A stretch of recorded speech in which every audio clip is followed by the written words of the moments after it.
Hey, it's Jason at Hangtown Affordable Auto Repair with a daily video.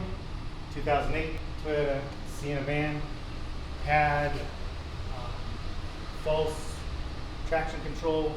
Would come on, take power away, very unsafe.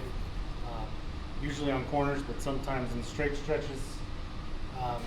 Looked to see what was going on. It had a code for steering angle sensor 0 point malfunction.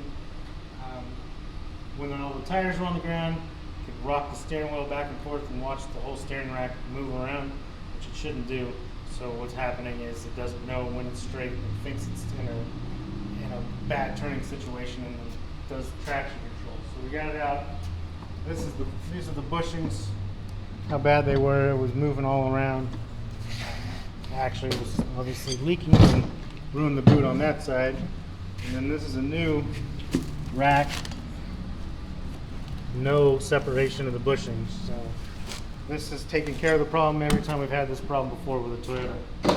Give us a call, 530-503-9290.